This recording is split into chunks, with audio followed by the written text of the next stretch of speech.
The email came at 7:13 p.m. on a Monday.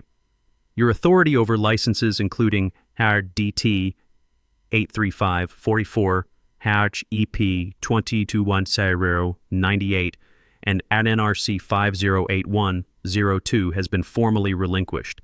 Entities dependent on these licenses will be marked non-compliant in 24 hours unless reauthorized by a certified replacement. I poured 2 fingers of bourbon and smiled, because 200 miles away, Ashley Reynolds was about to find out what happens when you fire the only man holding 37 federal certifications your company needs to exist. But let me back up 6 weeks.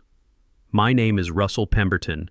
I'm 52 years old, and I was halfway through updating a DOT compliance spreadsheet when the video feed crackled to life on a Tuesday morning. There she was, Ashley Reynolds, maybe 28 if we're being generous. Designer athleisure wear, AirPods that never left her ears, blonde highlights that probably cost more than my truck payment. The CFO introduced her. Charles Reynolds, her father. She was our new digital transformation officer. Corporate speak for my daughter needs a job and I'm letting her play executive. "Hi team," she said with that smile people have when they've never been told no. "I'm here to streamline operations and eliminate process redundancies." Her eyes landed on me through the screen, like looking at an old filing cabinet you're about to throw out. I didn't react, just clicked save on the folder I'd been building. Every DOT certification, every EPA renewal, every OSHA timestamp tied to my name. Labeled it Tacklebox GPS coordinates, and backed it up to a private drive. Russell Pemberton wasn't going out like a rookie. By lunch, I heard her in the break room, laughing with 2 junior analysts about phasing out legacy infrastructure. I'm 52, not ancient. But in Ashley's world, if you didn't learn your job from a YouTube tutorial, you were obsolete. The following Tuesday came the all-hands meeting. Everyone crammed into the open floor plan like we were about to witness something historic. Ashley pulled up a slide deck. AI-powered compliance ecosystem. Blockchain integrated accountability hubs. The kind of phrases that sound impressive until you realize they mean absolutely nothing. 3 interns nodded like she'd just solved world hunger. "Some team members," she said, eyes drifting to me, especially those with legacy responsibilities, will be reassessed to ensure alignment with our agile strategy. Then, staring directly at me, "We appreciate your historical contributions, Russell." Historical, like I was a display at the Smithsonian. I smiled. The kind of smile you have when you know something they don't. That night I stayed late, not because I had to. I wanted to watch the system one last time. I pulled up my credentials across 4 federal databases: DOT Master Certificate, EPA Hazmat Authority, OSHA Inspection Clearance, Nuclear Regulatory Commission Transport License, all active, all tied to my name. I'd built this compliance framework from the ground up when I left the Army in 2010. Spent 15 years as a logistics sergeant managing transport for everything from medical supplies to munitions. When I transitioned to civilian work, I learned fast that nobody cares about your expertise until it's gone. I double-checked the timestamps, made sure everything matched, then I printed my contract, the part nobody ever reads. Section 7C. In the event of involuntary termination, all company-funded licensing responsibilities and regulatory certifications shall be considered void. All credentials will be formally rescinded within 48 hours of contract nullification. Nobody noticed when I left the building that night, but I noticed Ashley watching me that morning, looking at me the way a kid looks at an old computer before throwing it out. You ever watch someone mistake a fuse for a shoelace? By the next Tuesday, Ashley had posted a sign above the copy machine. Compliance Complacency. The font was Comic Sans. Then came the real show. Everyone had to re-interview for their evolved roles. They called it a growth opportunity. I called it exactly what it was. One by one, people shuffled into conference rooms. The younger folks came out smiling. Ashley really gets it. She's bringing fresh energy. I wanted to tell them that kind of energy comes from a busted gas line. When my turn came, I didn't bring a resume. Ashley barely looked up from her laptop. "Russell, you've been here a while. 15 years. "Right. Institutional knowledge. We value that." Her fingers tapped the keys. Probably typing fire the old guy into Slack. She pulled up an org chart and pointed at a box labeled Regulatory Stewardship. My name was crossed out. Next to it, open for reassignment. Then she clicked a tab. Q3 license transition plan. In the notes. Can these be transferred downstream? Downstream meant dumped on some 23-year-old who thought OSHA was a yoga studio. I smiled. Inside, a clock started ticking. Back at my desk, I opened the database I'd built in 2010. Every certification tracked. Expiration dates, governing bodies, signature authority. 37 items total. 37 certifications. 37 pieces of red tape woven into one tight noose. All of them tied to me. I exported a fresh copy, encrypted it, renamed it Fantasy Football Stats 2019, and emailed it to myself. Then I cleared the sent items. Call me paranoid, but I've seen what happens when kids play with matches and call it innovation.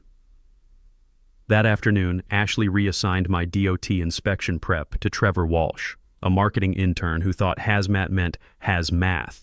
He actually asked if it was related to our accounting software. Meanwhile, she tasked me with reorganizing the supply closet, said it would keep me engaged at a foundational level. Foundational like mold. I asked politely if I still had admin access to the licensing dashboard. Ashley blinked. Oh, I think we routed that to Amanda last week. You don't really need it anymore, right? Amanda Sullivan had been here 6 months. Still couldn't export a PDF, I nodded. Then I logged into a terminal down the hall and revoked her access from the shadow admin panel I'd never told anyone about. If I was getting kicked off the ship, I wasn't leaving the map behind. Later that day, I walked past Ashley's glass-walled office. She was laughing on a call. Something about scrubbing out the old wood. She didn't notice me watching. The first time I heard them laughing at me, I let it slide. 3 junior analysts, Trevor Walsh, Brandon Hughes, and Rachel Winters, hovering over a printout of my old compliance flowchart like it was a cave painting. This thing uses color codes like a kindergarten project, Trevor snorted. Brandon added, he timestamps everything manually. Does he know automation exists? They were clustered near the break room, sipping cold brew and dropping buzzwords like machine learning integration, as if those phrases had ever stopped a federal inspection. I walked past, head high. By Wednesday of the second week, I'd been locked out of 3 internal dashboards, 2 of which I designed, no warning, just a red 403 error and a pop-up, contact your system administrator. I was the system administrator. I emailed IT, no reply, called HR, got voicemail colder than a Michigan winter, finally reached a real person after 4 attempts. Sorry, Russell. All requests now go through your departmental manager. That's Ashley Reynolds. They said her name like announcing the second coming. I hung up and stared at my screen. Empty but glowing. Cut off from every system I'd built in less than a week. No explanation, just streamlining. Ashley was smart in that MBA way. Never smart enough to build something, but just smart enough to know how to dismantle it under the cover of policy updates. She'd started slipping grenades into her weekly reports to leadership.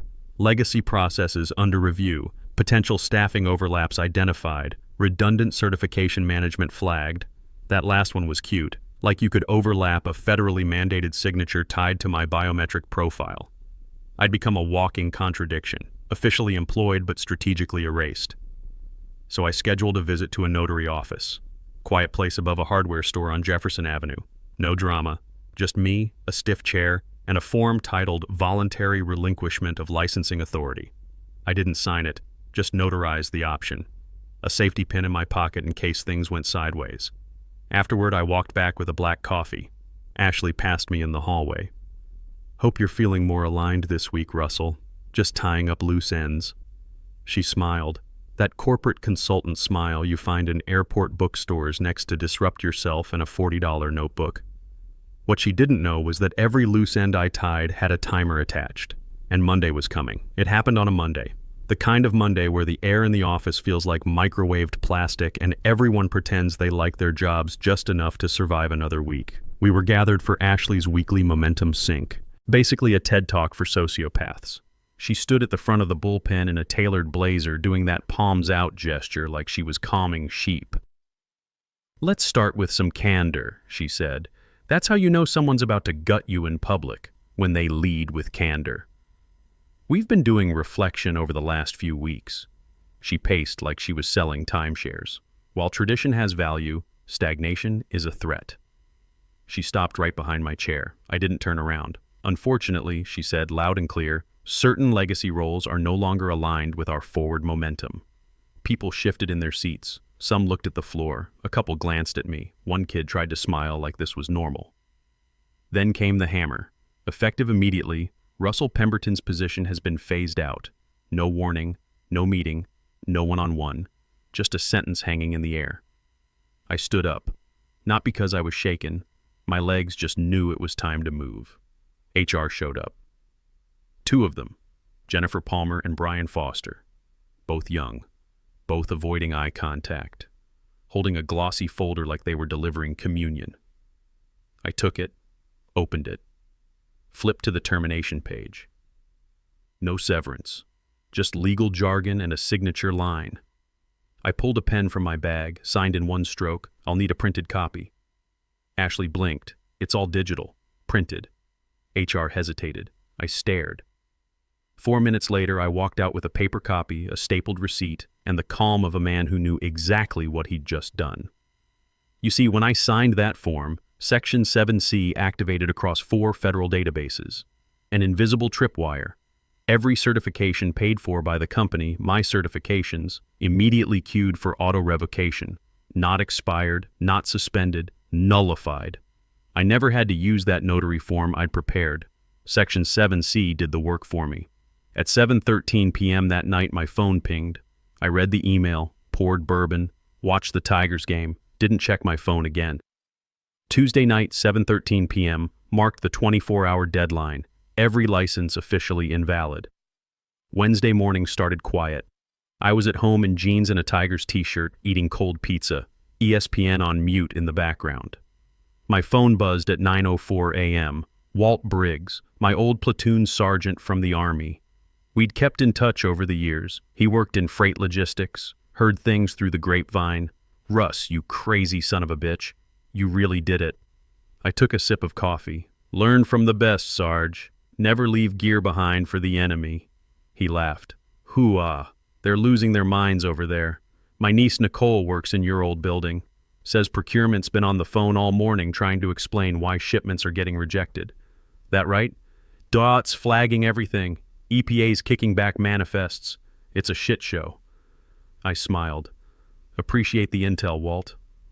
Anytime, brother. Enjoy the show. I hung up and poured another coffee. At that exact moment, 9:04 a.m., procurement at Pemberton Logistics Group tried to confirm shipment of hazmat filtration components for Midwest Manufacturing, one of our biggest clients. The kind of stuff you don't transport without 3 signatures and a DOT stamp. The vendor's reply: cannot fulfill. Receiving entity listed as inactive. License DT 883544 expired. Contact certifying officer. That was me. 10 minutes later, the system started choking. Logins failed. API calls crashed. A scheduled data sync to the EPA audit portal returned. Invalid license holder. That same hour, the compliance dashboard, once clean and green, started lighting up red. Inactive flags. Credentials marked orphaned. Ashley strolled into the operations wing with her to-go latte. We'll just update the contact info. Amanda Sullivan tried to explain. Ma'am, contact updates require certification, reauthorization. Russell was the certifying officer. Legally. Ashley blinked. So do it anyway. He was the only credentialed officer with reauthorization authority across all active verticals. No one else is registered with the Federal Compliance Board. Amanda paused. And re-registration takes weeks. Silence. Not the awkward kind. The fatal kind. Like watching someone realize the iceberg isn't going to move. Ashley rubbed her temples. Why didn't anyone tell me this earlier? Amanda, barely old enough to rent a car, replied quietly. Russell was the one who told people that. By noon, the executive floor was getting panicked messages. Can we get Russell back? Does his NDA prevent contact? Who signed off on this? Nobody answered. I got a text from Nicole Torres, Walt's niece, worked as a junior analyst. Good kid. Always left post-it notes on my desk with bad jokes during audit season. Mr. Pemberton, this is chaos. Ashley's freaking out. Are you okay? I texted back. I'm fine, Nicole. Just watching things play out. She replied, everyone's asking what happened. The system's completely locked. Sometimes the old systems know things the new ones don't. She sent back a thumbs up emoji. That afternoon, I drove to the hardware store where the notary office was. Bought a new drill bit set I didn't need. Took my time walking back to the truck. No rush. Thursday came and went. More emails bouncing, more vendors backing out, more clients asking questions. I didn't answer my phone when unknown numbers called. Friday morning arrived with the kind of silence that makes your stomach drop. For them anyway. For me, it was just another day. I was getting an oil change on my truck when the real fireworks started. Because Friday morning at 10 o'clock a.m., 3 DOT federal auditors walked into Pemberton Logistics Group. No relation to me, just an unfortunate coincidence that made the irony sweeter, with clipboards and the authority of IRS agents in body armor. Randomized site inspection. It was legit. Random, yes, but randomized within a window I'd always planned for. Quietly. Annually. Color-coded spreadsheets cross-referenced against vendor contracts and renewal cycles. By 9:22 a.m., the front desk called compliance. 3 inspectors here, they're asking for the license holder. Long silence. Because there wasn't one. Ashley, now visibly sweating, sprinted to the legal wing. Can we get Russell's credentials reinstated? A junior associate Googled license reinstatement process like it was a recipe for banana bread. Ashley tried logging into the DOT credentialing portal using my old login. Access denied. She requested a password reset. User not found. She called the regulatory board's help desk. They transferred her 3 times, then calmly told her, Russell Pemberton voluntarily relinquished his license authority. His ID has been removed from the registry. Reinstatement requires full recertification. Average timeline, 4 to 6 weeks. Ashley stared at the speakerphone. She turned to HR. What clause did he use? They flipped through my termination file.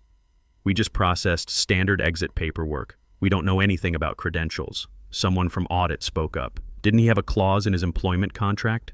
That's when the room remembered. Russell Pemberton wasn't some dusty old compliance guy. He was the linchpin, and they'd yanked him out. The auditors sat in the lobby. The company legally couldn't let them into secured areas without a licensed compliance officer present, which meant the audit couldn't proceed, which meant every vendor and client relying on certified compliance would be in breach of contract in approximately 4 hours. I was in the garage working on my '67 Corvette when Nicole texted me again. They can't let the inspectors in. Everyone's panicking. This is insane. I wiped oil off my hands and typed back. Sometimes you don't know what holds a building up until you remove it. She replied with 3 exclamation points. I went back to replacing the carburetor. By Friday afternoon, the situation had gone from bad to catastrophic. The DOT auditors left without conducting the inspection. Filed a formal notice of non-compliance. 2 major clients, Midwest Manufacturing and Apex Industrial Group, sent emails asking for status updates on their compliance certifications. Nobody at Pemberton Logistics could give them answers. Because the only person who knew the answers was torquing bolts on a vintage engine and listening to classic rock. The weekend passed. I went fishing Saturday, caught nothing but didn't care. Sunday, I watched football and ignored 7 calls from unknown numbers. Monday morning, 8:37 a.m. The building smelled like stale coffee and quiet panic. That's when Bennett Crawford walked in, CEO of Pemberton Logistics Group, 58 years old. Fresh from back-to-back industry conferences and a week in Aspen, silk shirt still creased, looking like he'd just discovered his house was on fire. He strolled through the atrium waving at people, throwing finger guns at VPs. Morning, folks. Hope you didn't burn the place down. Nobody laughed. By the time he hit the executive floor, he had 5 unread emails flagged urgent and a voicemail from legal that ended with compliance disaster. At 9:02 a.m., he burst into operations expecting minor turbulence. Instead, he walked into a plane crash. Operations frozen, vendor shipments halted, inspections failed, certifications invalid, clients furious, revenue dashboard flatlining. He turned to the room of red-eyed managers. Who's handling this? Every head turned toward Ashley. She looked less like a visionary and more like a kid who'd just flooded the gym with glitter glue. Bennett pulled up my termination paperwork on the wall monitor, read it in silence. Scrolled more. Finally, he said it. Quiet at first. You fired the license holder. Ashley opened her mouth, closed it. Bennett's voice dropped. You fired the person with sole federal licensing authority across all departments. Her responsibilities were deemed redundant. Ashley stammered. Bennett laughed. Not a funny laugh. My kid just sold our house for crypto laugh. He pointed at the screen. His name is on every regulatory document, every active license, every renewal path, every compliance chain this company depends on to exist. He tossed a file onto the table like a blackjack dealer. Here's our top 5 suspended vendors, all frozen due to expired certifications. He paused. Russell Pemberton listed on every single one. Bennett spun back to the room. And you let someone who writes in buzzwords fire him. Ashley tried one last shot. I thought we could reassign it. Update contact info. It's a federal license, not an email alias. Silence. Bennett grabbed his phone, looked up my contact. Nothing in the system. We tried reaching him, HR said. He's unresponsive. Bennett sighed, sat down, rubbed his temples like the aspen sunburn had crawled behind his eyes. Then get him back. Pay whatever it takes. We'll name a wing after him if we have to. But even he knew. The man they'd tossed like old furniture now held the keys to their kingdom. And I wasn't standing at the gate anymore. That afternoon, Bennett's assistant, Perry Nelson, sent me 6 emails. Subject lines escalating from follow-up discussion to urgent. Return requested by CEO directive. I didn't open any of them. I was at the hardware store buying wood stain for a bookshelf project. The final email came at 4:47 p.m. from Bennett Crawford himself. Russell, we recognize the critical nature of your previous contributions. Please consider this opportunity to help us restore operational integrity. We are prepared to be flexible. Let's rebuild together. Bennett. No mention of an apology, no ownership of what happened, just veiled desperation dressed in HR language. I sat at my kitchen table, poured bourbon, composed a reply. Bennett, I appreciate the offer, truly. Unfortunately, I don't return to burning buildings, especially ones where I was thrown into the fire for streamlining. As requested, please find attached, highlighted copy of my signed termination clause, Section 7C, formal confirmation of license revocation from the National Registry Board, screenshot of your company's certification dashboard taken 72 hours post-termination. You'll notice my name still listed, grayed out, irreplaceable. Wishing you compliance and clarity. Russell Pemberton. No flair, no threats, no negotiations, just receipts. I clicked send and exhaled. Not like a man mourning a lost job, like someone closing a door they built, installed, and locked from the outside. Bennett read the email in silence, didn't forward it, didn't reply. He just leaned back in his chair, eyes locked on that grayed-out dashboard screenshot. For the first time since stepping off his private plane, he understood. They hadn't just fired an employee, they'd excommunicated the one person who understood the religion. The following Tuesday, I got a call from Marcus Webb, forklift operator at Pemberton Logistics. Been there 20 years, good guy, worked third shift, always showed up early. Mr. Pemberton, his voice was rough. This is bullshit what they're doing. Appreciate that, Marcus. You built this place, don't let them forget it. I smiled. I won't. We talked for a few minutes. He told me half the warehouse crew was looking for new jobs, said morale was in the toilet. I thanked him for the call. Hung up and looked out the window. The sun was setting over the freight yard I used to manage, containers stacked like Lego blocks, trucks idling at the gates, all of it running on certifications that no longer existed. 3 weeks later, LinkedIn damn near exploded.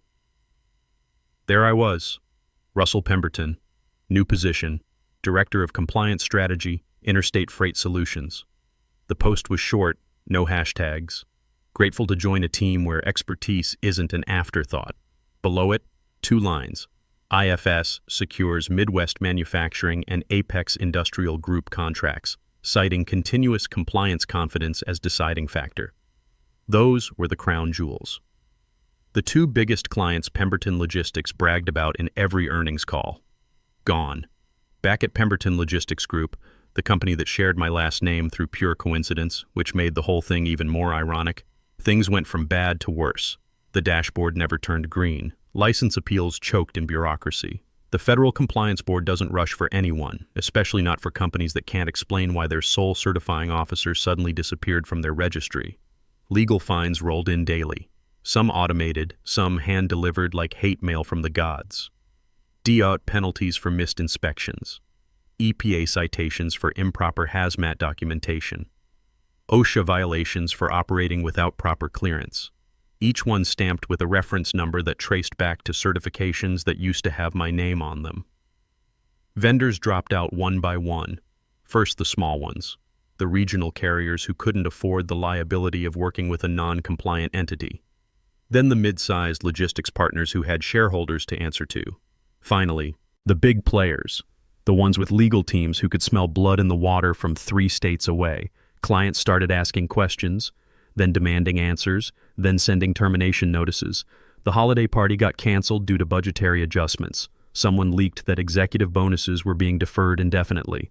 Ashley Reynolds didn't get a goodbye cake, didn't get a Zoom call with the team. One day she was there, the next day her office was empty, her nameplate gone, her AirPods no longer bouncing around the hallways. I heard through Walt's network that she'd moved to her father's vacation property in Scottsdale. Posted on Instagram about taking time to realign with my authentic self.